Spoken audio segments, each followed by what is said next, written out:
Hello, everyone. Welcome to today's webinar, Reimagining Nuchal Translucency Scan, Quality, Innovation, and Equity. We're thrilled to have hundreds of participants joining us today from across Ontario. Thank you for being here.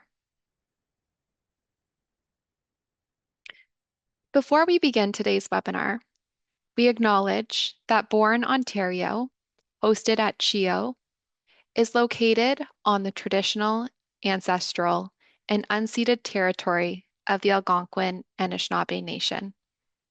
We honor the enduring presence of Indigenous peoples and their long-standing stewardship of these lands. We recognize that Indigenous communities have been knowledge keepers since time immemorial, shaping understandings of health, family, and community that guide us today. We also acknowledge that many colleagues today are joining from territories across Ontario and beyond, home to diverse First Nations, Inuit, and Métis peoples. We invite you to reflect on the land you are on and the Indigenous people who have cared for it. Today's webinar is being recorded. A recording will be shared with all registrants when it becomes available. We will also be issuing certificates following today's webinar to support professional development or continuing education credits. My name is Mariah, and my role at Bourne is Strategic Partnerships and Network Coordinator. I will be hosting today's webinar. I am joined by my colleague, 𝗕𝘂𝗿𝘄𝗁, Communications Specialist, who will be managing the chat box and other items behind the scenes today. And I am now so pleased to introduce to you today's speaker, Susan Burnett-Roy. Susan is the Ultrasound Clinical Content Specialist for Prenatal Screening Ontario and Bourne. And Susan coordinates the Nuchal Translucency program. She is also a diagnostic medical sonographer instructor at the Canadian National Institute of Health in Ottawa and an assessor for Accreditation Canada. She has Agile Project Management certification and a certificate in adult education. Susan has been a sonographer for more than 35 years with expertise in abdominal, gynecological, obstetrical, small part, and musculoskeletal ultrasound in both hospital and clinic settings. Thank you so much, Susan, for being here and for sharing your expertise today. Thank you, Mariah. It's my pleasure to be here. Today, we encourage all attendees to submit your questions at any time using the Q&A box. We'll do our best to address as many as possible during the discussion period following Susan's presentation. With that said, I'll now turn it over to you, Susan, to get us started. Thank you. Okay, I'm going to start sharing my screen. Just give me 1 second to make sure I have the right one up. Okay, here we go. So hopefully everybody is seeing my screen right now. Mariah, can you confirm for me that I've got the right one up? We can see it, Susan. Okay, perfect. Thank you so much then. All right, well, it's my pleasure to be here today to connect with you. My presentation is called Reimaging Nuchal Translucency Scan, Quality, Innovation, and Equity. This session is going to explore how Ontario's Nuchal Translucency Quality Assurance Program strengthens first trimester screening through data analysis, performance feedback, and structured mentorship. Partners and participants will also learn about innovative Northern registration pathway designed to improve equitable access to NT services while maintaining rigorous quality standards. So what are our learning objectives today? Today, we are going to explain the impact of NT measurements accuracy on screening performance, interpret NTQA performance feedback, and also evaluate mentorship and audit process that support quality and equity in NT practice.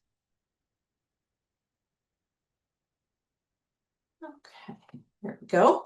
So what are the topics? I'm going to quickly look at Born and PSO, go over what is involved in the NTQA program, explain the NT in the North project, and then provide some updates on the NTQA program and the website. So let's start with Born and a PSO overview. Basically, Born is a registry, and it stands for Better Outcomes Registry and Network.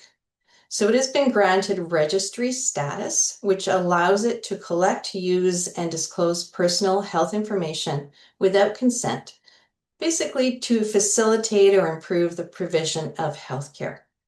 Born is funded by the Ontario Ministry of Health and is administered by 𝗕𝘂𝗍𝗁 here in Ottawa.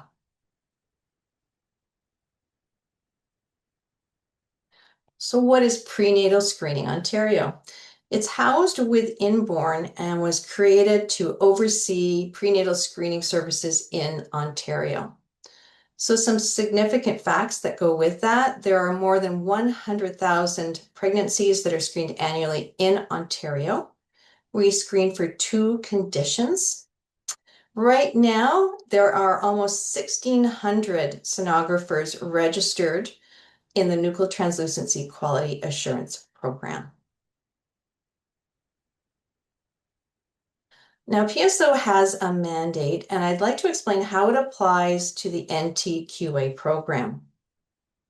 We actually, as part of performance evaluation, we're going to look at the monitor, evaluate, and report on performance of Prenatal Screening Ontario. So that, of course, includes the Nuchal Translucency scan. We support knowledge mobilization. So what does that mean? We want to provide education, information, and support to healthcare providers. So our sonographers who are doing those NT scans. And then finally, for quality improvement, this is where the quality assurance program comes in, because we want to improve the delivery of prenatal lab screening laboratory services. And of course, that includes sonographers as part of the EFTS program. Now, governments. This is interesting. So a lot of people assume that the NTQA program has full governance over the program. So I'd like to explain it a little bit more. So Born and PSO coordinate the NTQA program. We provide support to the sonographers in their scanning practices. We supply data analysis, but we do not hold the authority on whether or not an individual sonographer should or should not perform the NT ultrasounds. It's the MMS labs, so the Ontario Multiple Marker Screening Laboratories. They are responsible for the quality of the MMS and resulting screening reports. And that includes the incorporation of sonographers' NT measurements, which they take from the EFTS requisition. So it is the MMS labs who decide whether or not an individual sonographer should or should not provide NT measurements for the purpose of MMS. Then there's the CMI-RTO, so the College of Medical Radiation and Imaging Technologists of Ontario. So they are the regulatory body for medical radiation, which includes sonographers. They're there to protect public interest by ensuring that all sonographers are qualified and practicing professionally. They do not provide any specifications regarding education or certification in the area of NT scanning. And then there's Accreditation Canada. So Accreditation Canada is mandated by the Ontario Ministry of Health, and they are the inspecting body of all facility level quality and patient standards. So basically, the ICSHC Quality Assurance Program looks at all private facilities that provide ultrasound, and the NT ultrasound would fall into that qualification. So they have set up their own standards that relate and reference NT, the NTQA, and Born Ontario. Okay, so that was a quick explanation. Now we'll move on to the NTQA program itself. So just a refresher, nuchal translucency is a measurement of the thickness of the fluid under the skin at the back of the fetal neck. That measurement can be an indicator for trisomy 21, 18, 13, and sex chromosome aneuploidies. It looks at chromosome differences, and it can also check for single gene disorders, such as Noonan syndrome. The key thing to think about with this ultrasound, it is not only about the measurement, because we can also look at fetal structural anomalies. This is routinely done at around 12 weeks, and it gives us the opportunity to look at the fetus overall. The CRL measurement for a nuchal translucency is 45 millimeters to 84 millimeters. This is if you are providing EFTS, and that is based on the software that is used for that calculation. The NT measurement can still be done until 13 weeks, 6 days outside of EFTS. So what is EFTS? Enhanced First Trimester Screening.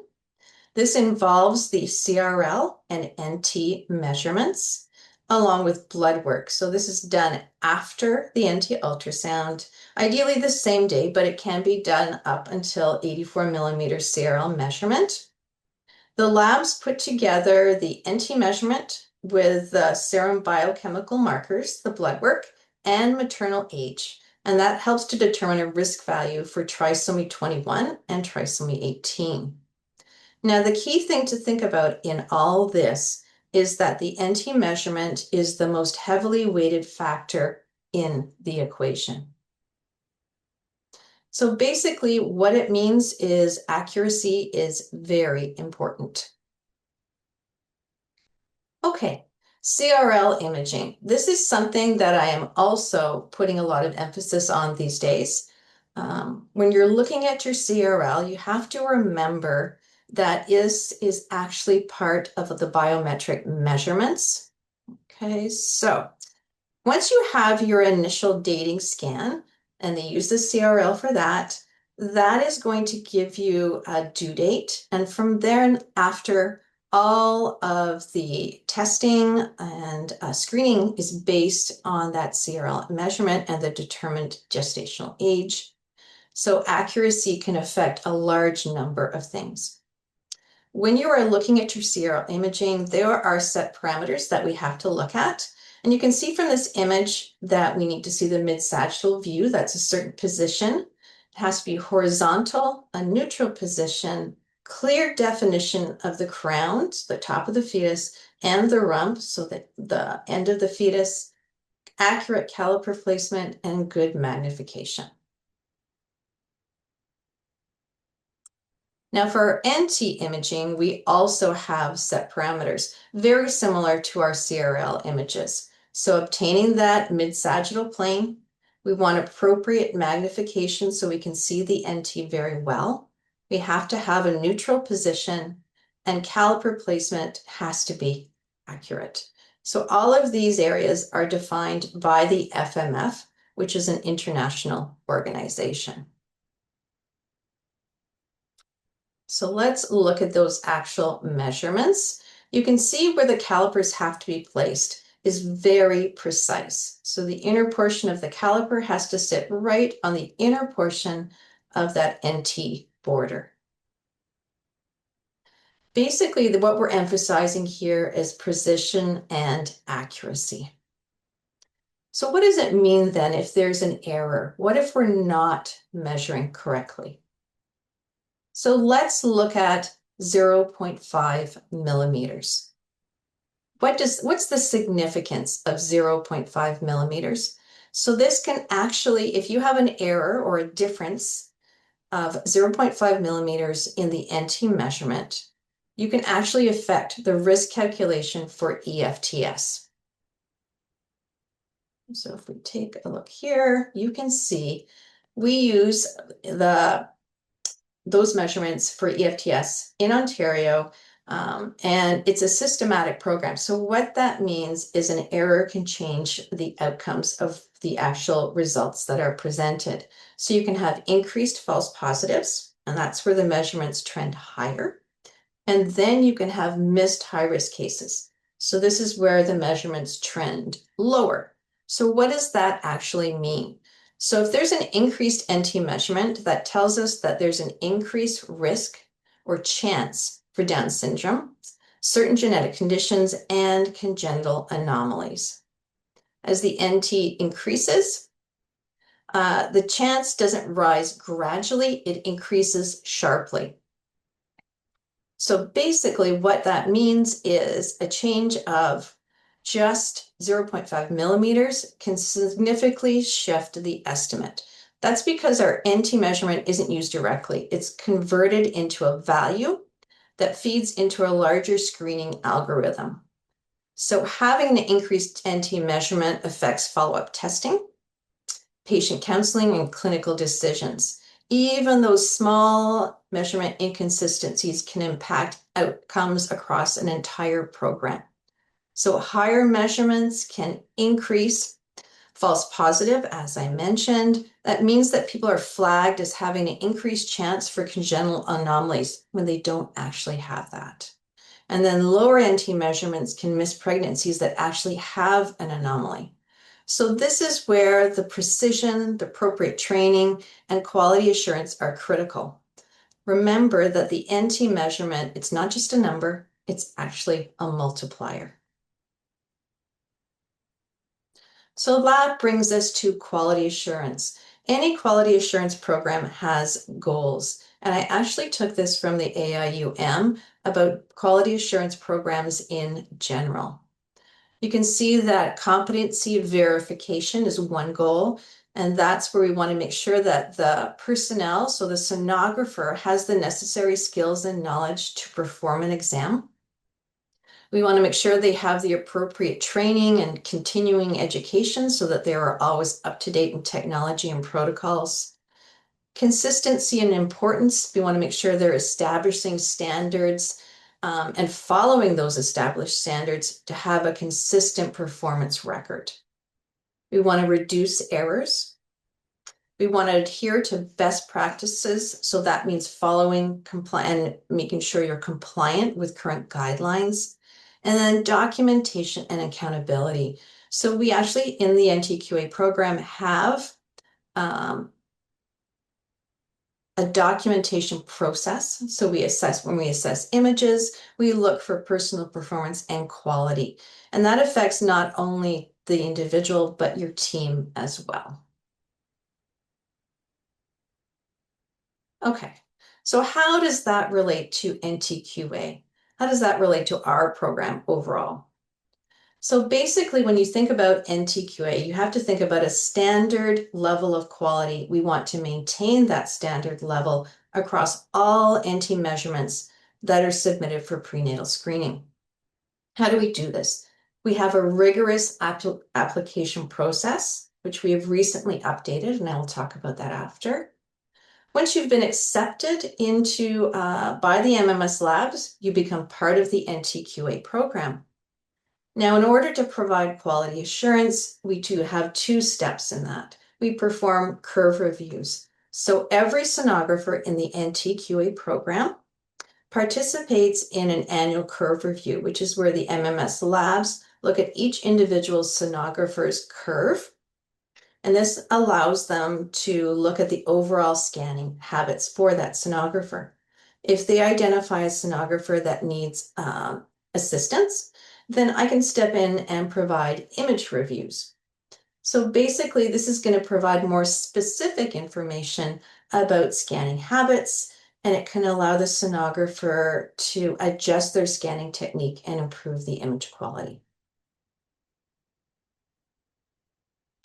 So let's look at that individual curve. And this is based on FMF international standards. So this curve is actually used internationally.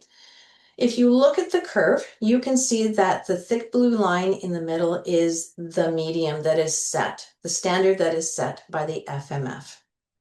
On one axis, we have the CRL, and on the other axis, we have our Nuchal translucency. The dotted blue line above that median line is the 95th percentile, and the 5th percentile is the lower dotted line. Each one of the dots that you see on that graph represent one patient. So it's one NT and one CRL scan that has been performed by the sonographer. So ideally, they're going to follow a set parameters that fall within the curve. So we look at, when we do a curve review, we look at median bias, spread, and trend. And each one of those factors should have a green standing. So that means that they are meeting all the acceptable ranges and no changes are required. If there's a yellow flag, this means that basically some of the parameters may be falling slightly outside an acceptable range. And if it's a red parameter or red flag, that means that those data points are no longer in a normal range and corrective action is required.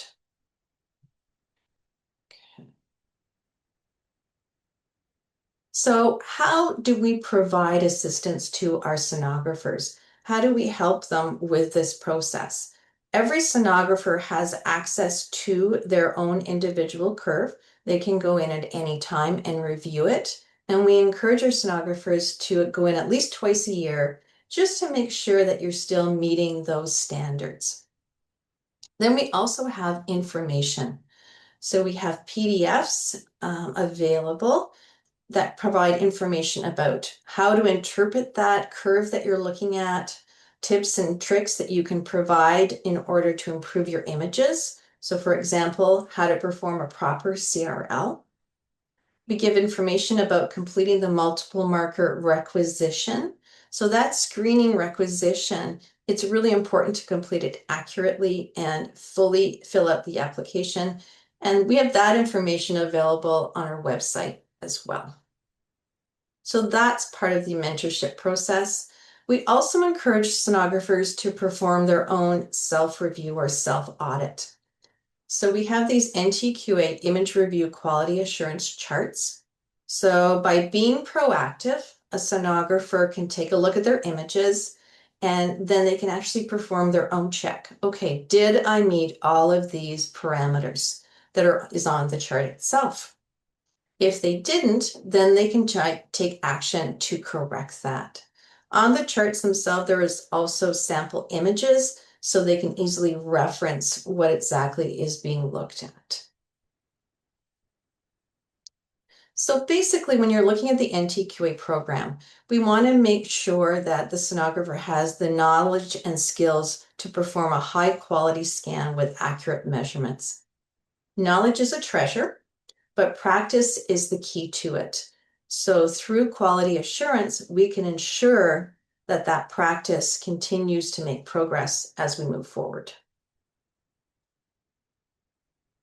Okay, so that was a little bit about the NTQA program. And I'd like to talk to you a little bit about a new project that we have started. It's called NT in the North. It's a pilot project. All right, so let's look at a project overview right now. Okay, so we basically, when we started this project, we were looking at service provision. So we basically wanted to establish and promote a systematic approach to prenatal screening laboratory services in Ontario. And that, of course, includes the NT program. So taking a look at that, we started this project. So for background, we know that it's really difficult to obtain NT certification in remote northern locations. There's low NT volumes, there's limited training options, and those training options usually require extensive travel and expense. So what that means is that there is very limited delivery of EFTS screening for northern obstetrical patients. So our goal for this project was to enhance equitable access to prenatal screening in Northern Ontario by supporting sonographers in remote communities, help them obtain NT certification, and we created a tailored registration pathway to accomplish this. What impact did we want to have? We wanted to strengthen the local capacity, reduce reliance on travel, improve EFTS availability for pregnant individuals and families in underserved regions, specifically in the north. And then we wanted to actually enhance the quality and consistency of those NT services through increased certification, ongoing review, and coaching and support for those sonographers.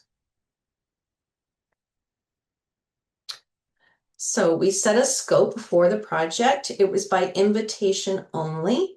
By that means we were able to limit the number of registers and make sure that we were providing good feedback for them. They had to be new registrants for the program itself. So when deciding who could register, we had to give a definition to North and Northern regions. So we used the former Northeast and Northwest local health integration network regions as a reference point. And we also added in the fact that if a sonographer leaves the Northern region, they are then required to complete the 15 data point table. That's part of the new regular registration process. And they also have to participate in annual curve reviews. Okay. We developed phases for the project. So the first part was planning, of course, looking at recruitment, registration, what would be involved in the registration, how were we going to provide feedback and mentorship, so training. Second part was new registration criteria. So we decided to change the registration process for Northern sonographers. And then the third part was looking at what kind of education could we provide that would assist the sonographers and what kind of training program. So we created new forms for the image reviews that provided further information.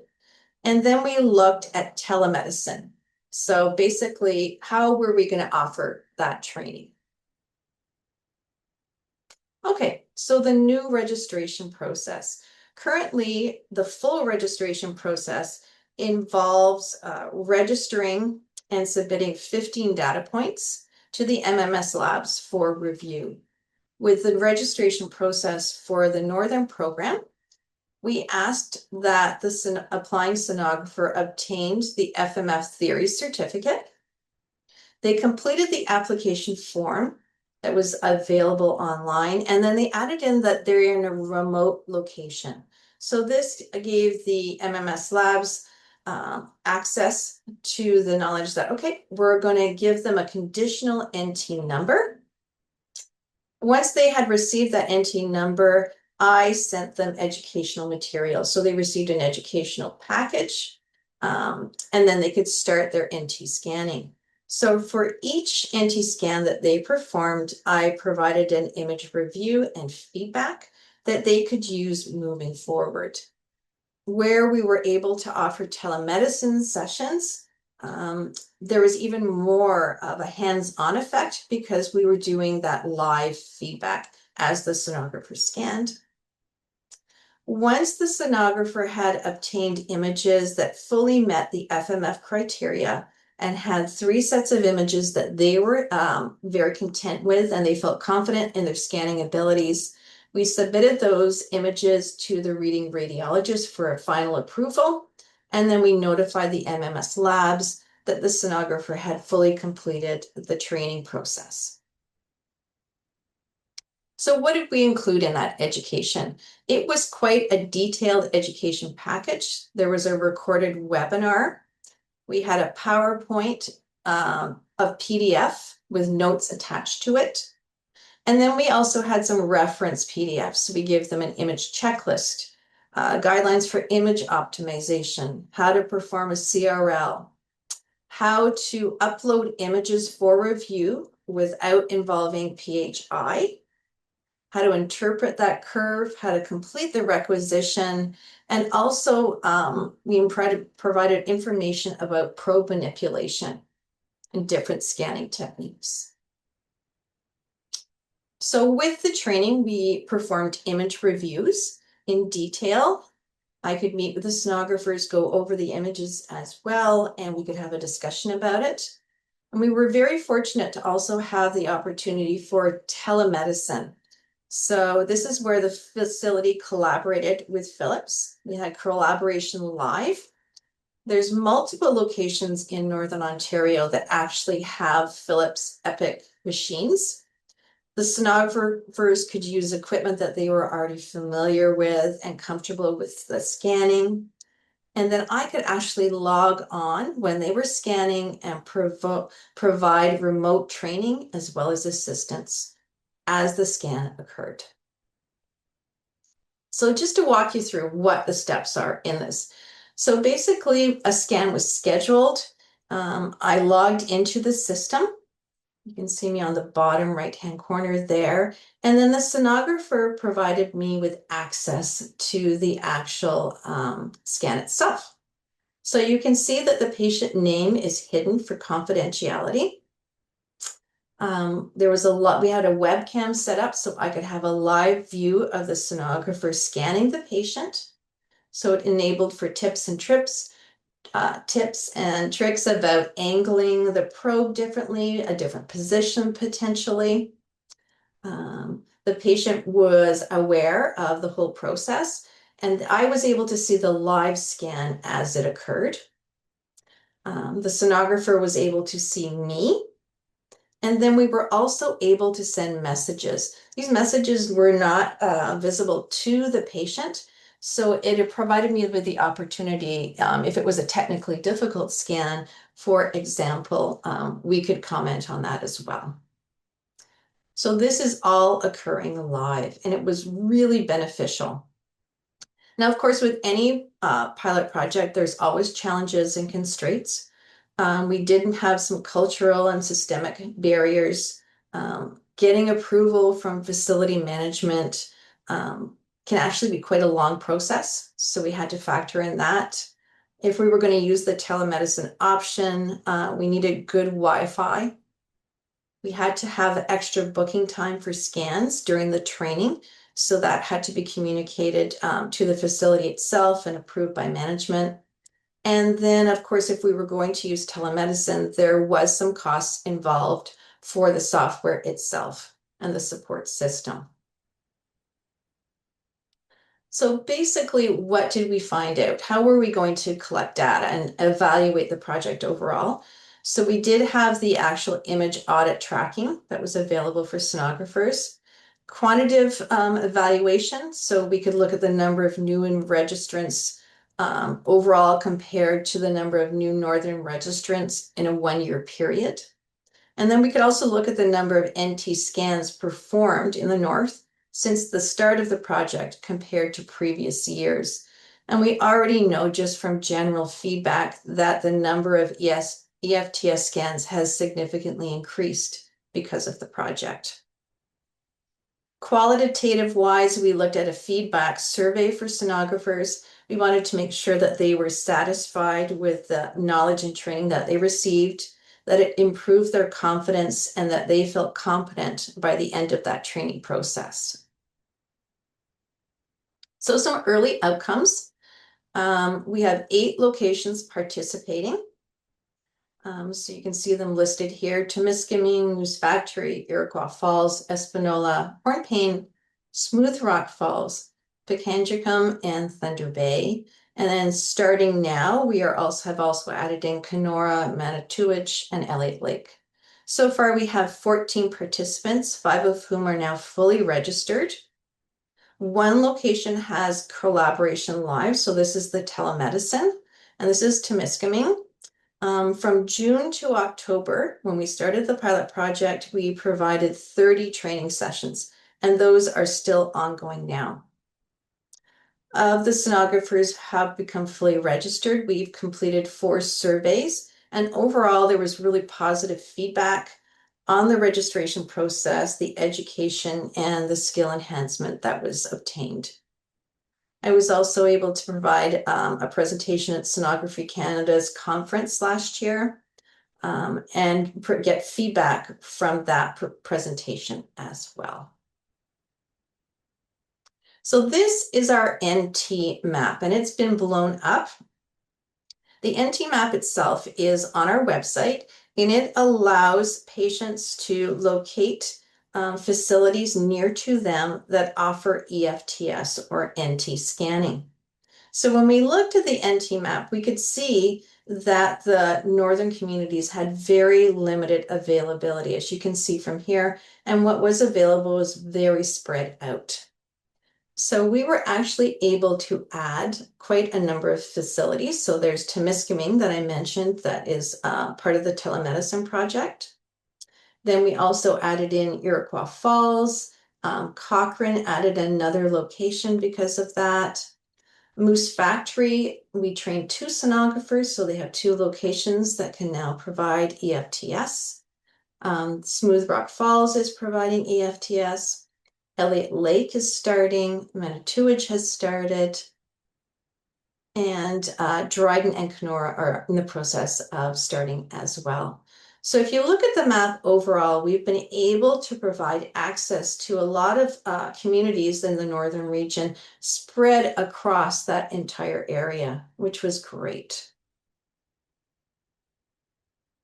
Okay, so what was the overall impact? What did the survey results tell us?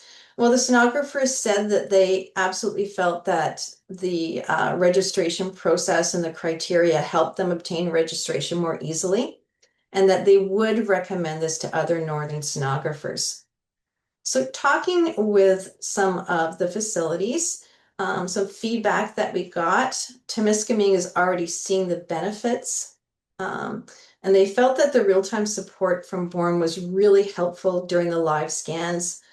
So it was a really collaborative model, as you can see from the comments. And the sonographer themselves, they felt that they had support and that they were going to obtain competency much more quickly. Okay, so what's our current status? So it is a pilot project, so we've closed to new applicants. By the end of the project, we hope to have 25 sonographers fully registered. This is based over time because some of the project facilities are only just starting up the process itself. So we have 11 different sonographers who will be adding in. And how long it takes to obtain that full certification depends on how busy the facility is with the NT scans. Once we're complete, we're going to review some of the lessons learned, and then we're going to consider whether or not we can have a permanent program. Things like resources are certainly going to come into play there for image reviews, telemedicine. How do we promote this? How do we recruit more sonographers? And in order to do that, we're going to have to look at target numbers and different geographical locations, and also make sure that the service providers are also aware that this program is available. So overall, the NT program in the North has been very successful. And I have to say that the mentorship itself has been amazing. It has been a true team effort on the part of the facilities, the sonographers, and the telemedicine team to actually make this a success. So moving on to updates, and I'm very happy to say that we have recently updated the PSO website. It looks amazing.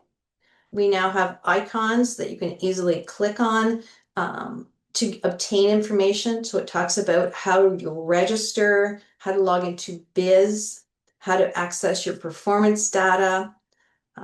It provides a link to those NT locations. So that is amazing. Please take the time to go onto the website and take a look at that. That's our PSO website under For Sonographers. And we are also doing a big undertaking. The NTQA program has been helping sonographers for more than 5 years now. And we decided it was time to do an update. We listened to some of the sonographers' feedback. So we have a really big undertaking right now that will hopefully be up and running in the late fall of 2026. And what we're going to be doing is we're going to have the BIS update. So that means it will be a program directory. We're going to remove inactive accounts. There's going to be an automated, simplified application process. We already have a new application process in effect right now. Annual login into Biz is going to become mandatory. We want sonographers to review their curve. We want them to be proactive. And we also discovered that sonographers have not initially always updated their contact information. So it's been really hard to provide any changes or updates to those sonographers. So that information is now going to be a requirement that it be updated annually. We're going to start a communication program, so look out for newsletters and further educational opportunities. And what we're also going to be putting into effect is inactive accounts will be deleted because we want to keep that new platform really healthy. We want the data to be minimal. So if an account has been inactive, so that means there's no data submission for 3 or more years, it will be removed. It will become no longer part of Biz. And this is going to be affecting sonographers, therefore, who haven't logged into Biz for 3 or more years as well. So there are a number of sonographers we cannot contact because we don't have the updated information. So if you are already registered with the NTQA program, please log into Biz, update your information, check your curve. We actually have a password reset form right on our website, very simple to use. If you have any problems, please reach out to me. We want to make sure that we have a really update and complete database of NT sonographers in Ontario. We've also started a program for CPDs. So we have gotten together with Sonography Canada. And you can basically go on to the Sonography Canada website. You'll see that there's a program, Born NTQA program. And basically, you do not have to be a Sonography Canada member. There is no cost involved. And it basically, what we're looking at is an NT curve review is what you're going to be doing. So when you log in there and join the actual review process, you have 2 options. You can look at a webinar and complete a short quiz, or for the second option, you can review some PDFs and other information and again, complete a short quiz. This will allow you to complete 2 CPDs. You'll obtain a certificate for that. For those sonographers working in private facilities, this will meet the Accreditation Canada requirements. And you can also share those certificates with your employer and your quality advisor. So again, a great opportunity for any sonographers to learn about the NT process and to obtain CPDs at the same time. I will be updating the offerings on a yearly basis, so sonographers will be able to obtain 2 new CPD credits every year through this program. Okay, so getting near the end here, we're putting a lot of emphasis on quality, and quality means accuracy. So we also want to put an emphasis on collaboration.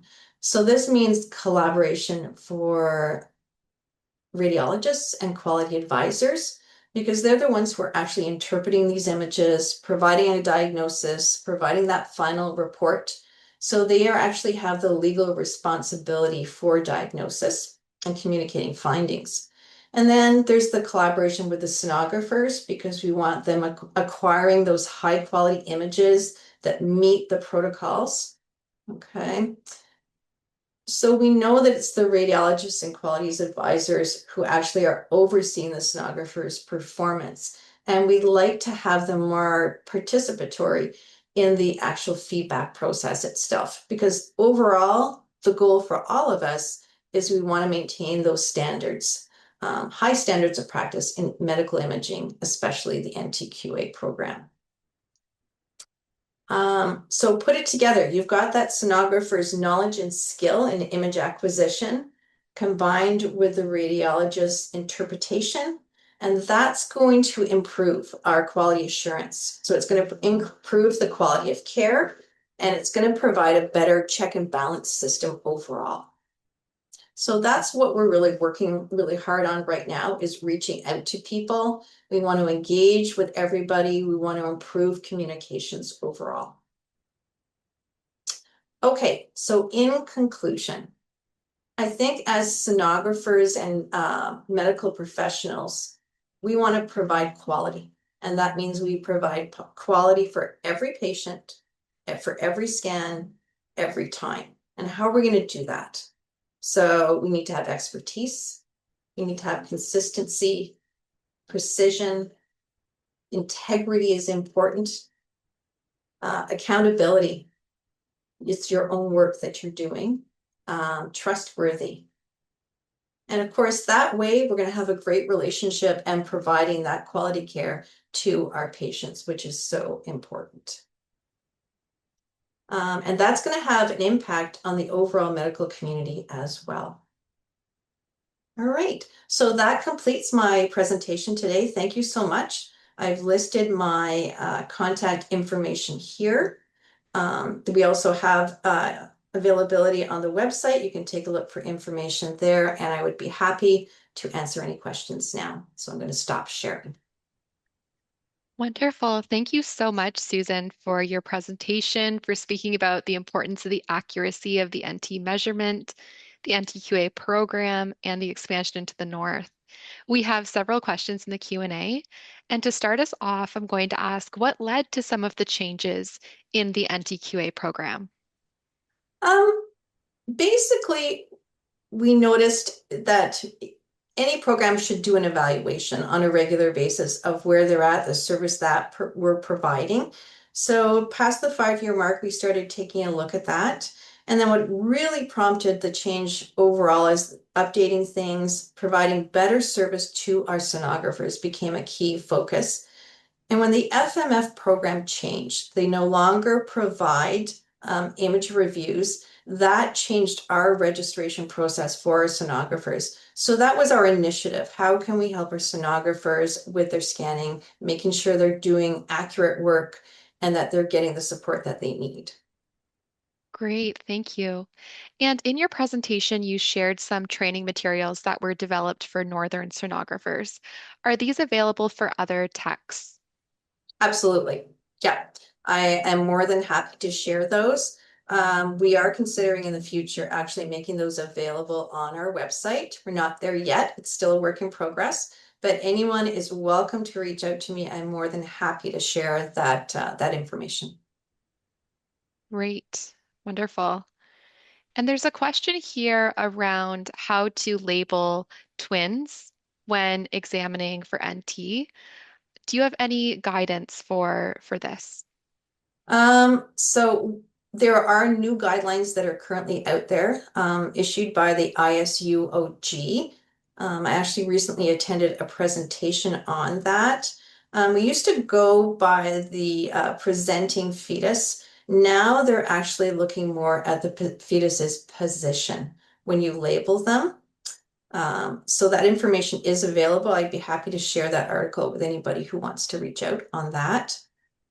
I don't have it up right now, or I would put it in the chat. So those guidelines have changed somewhat. I also want to point out, if you do have twins, they're not eligible for the EFTS process. You still want to perform those NT measurements, but they are not participating necessarily in the EFTS overall. So those guidelines are also very clearly listed on our website. And on the handout for the MMS requisitions, it walks you through the steps for all of that as well. Okay, thanks very much, Susan. And maybe for those who missed it, we'll put Susan's email into the chat if you'd like to reach out directly Yes, to please. her. So there's a sonographer asking how they can see their curve.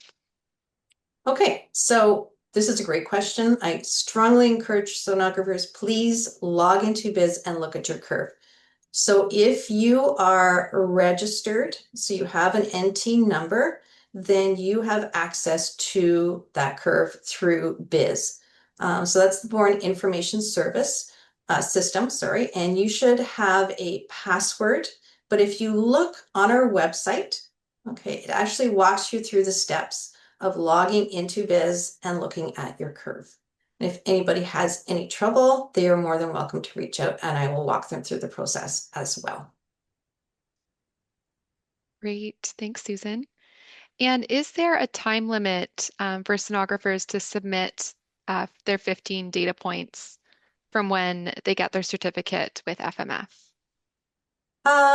There's not a specific time limit. Generally speaking, though, it depends on how many NT scans you're going to see, obviously. But generally, we encourage sonographers to try and complete it as soon as possible, so that way they are able to actually actively start using their number. They can have those 15 data points reviewed and make sure that they're on the right track to performing accurate measurements. Okay, great. Thanks, Susan.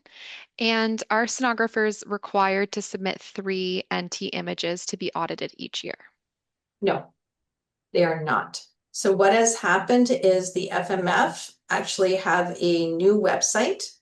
They have changed that process entirely. So the FMF is no longer going to be providing image reviews or audits. So you are no longer required to submit 3 images in order to maintain your license or run your initial application. So of course, we are concerned that those image reviews are not going to be performed any longer. So that's something we're looking into for the future, but right now, no. We are looking at maintaining a really robust NTQA program as part of that. Okay, thank you. And does the new system apply for all sonographers who are already registered for IPS program, or is this for new registrants only? Okay, so basically the new registration process is in place for anybody who will be starting. Once we have our new directory up and running, and this would be, as I said, in the fall, the late fall, this will apply to all sonographers. So not just sonographers who are new registrants, but all sonographers who are part of the NTQA program and have an NT number. So what that basically means is if you have never logged into Biz, you've never reviewed your curve, or you have never updated your contact information, please do so right away. And I'd be happy to assist with that as well. Okay. And there's a question around the measurement. Mhm. Is there a way to indicate if the study/measurement is suboptimal due to body habitus of a, for example, BMI greater than 50? BMI greater than 50. Wow, that's a really big challenge.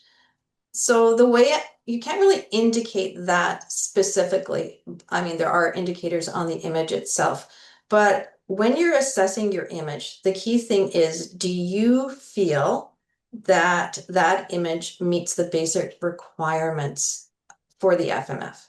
And if it doesn't, then that's the point where you have to say, okay, I shouldn't be using this image. I shouldn't be using this measurement because it doesn't meet those general requirements. Because if it's not accurate, it's not going to provide any benefit to the patient overall. Okay, thanks, Susan.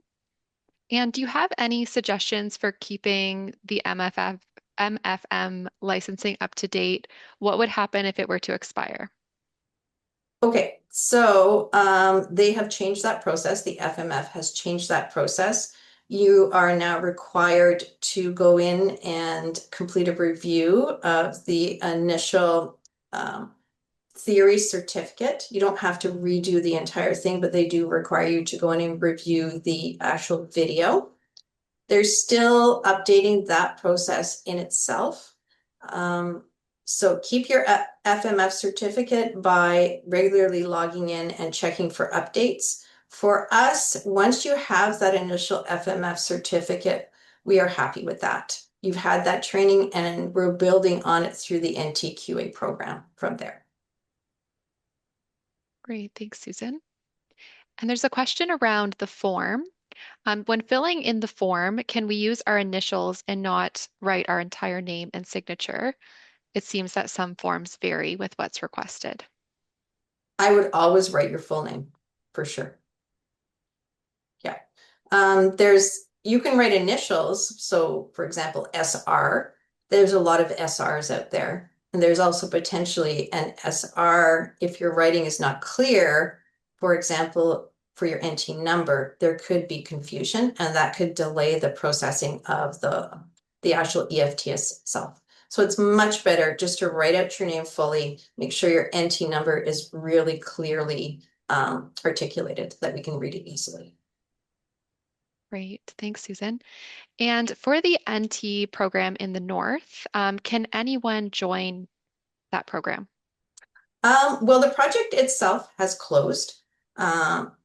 If we do start up a permanent program, then it will become accessible again for sonographers. But if a sonographer is interested in the program itself, they have a northern location, please reach out to me. I'm very interested in seeing what interest is out there. Would sonographers want a program like this to continue? So feedback is very welcome. Okay, great. And there's a question here around the program. Can sonographers join the new system, or can a sonographer participate individually in the program? Are they referencing the NT in the North or the program overall? Do we know? It doesn't specify exactly, um, but I think it does allude to the workplace in general. So I'm wondering if the question is, can sonographers participate individually, or is the entire workplace participating? No, so it's sonographer it's an individual basis. So they have their own individual curve. We're really encouraging facilities to look at it as a team effort, though, especially if you're in a private facility. Accreditation Canada does require the quality advisor to review a sonographer's curve to approve it. You want your manager aware of that as well. And then even in the hospitals, you're working as a team. So if you're struggling with an NT, it's great if you can reach out to a fellow sonographer who also has that registration, who can assist you. So no, it's an individual registration and individual number, but I really look at it as a team effort as well. Okay. Thanks, Susan. And we have two more questions. I think we might be able to get through them. Okay. So can you speak more to the mandatory biz logins for sonographers? Yes. Okay. So it's not in effect now. We're still just actively encouraging sonographers. So as I said, we are updating our entire directory of registered sonographers. And right now, what we're discovering is that we have sonographers that have actually never logged in and looked at their curve. Okay. So that's not really effective for the quality assurance process itself. We have sonographers who have never updated their contact information. So if I need to reach out to them, I'm not able to contact them. So if they do have issues, I can't tell them about it. I can't offer assistance unless they actually have updated information. So knowing all of that, we are really encouraging sonographers, please log into Biz, update your contact information, review your curve. That's why we're making it mandatory, because we want this directory, we want to be able to reach out and communicate with our sonographers. Okay, great, Susan. And final question, it's related to measuring twins. If one twin does not have a heartbeat, should you measure the NT and mention that? That one is a pretty tough call. Now, if it's twins, they are not going to be part of the EFTS process. It depends on your radiologist's opinion of that. If you are doing full measurements of the second twin, which is, even though there's not a heartbeat, you're doing a full assessment, then you should be measuring that NT. But as I said, it really depends on the radiologist or your MFM that you're working with as to what they want you to complete. Great. Well, thank you, Susan, for answering that question. And I just want to thank you also just for the wealth of information that's been shared here today. That brings us to the end of our webinar time today. You are all invited to join us for upcoming webinars. There's a variety of webinars happening in June. And following today's webinar, a short survey will pop up in your browser. We would greatly appreciate your feedback as it helps us improve future sessions. Thank you all for your time, engagement, and thoughtful questions today. We truly appreciate your participation and interest in this important work, and we hope you found the session valuable. And Susan, any final words from you before we close out? Just to encourage sonographers to work on accuracy, be your own self-advocate. As sonographers, we don't get enough credit for the work we do, so I'd like us to start being our own advocates by providing really accurate information and measurements. Wonderful. Thanks so much, Susan. Thanks, everyone. Thank you.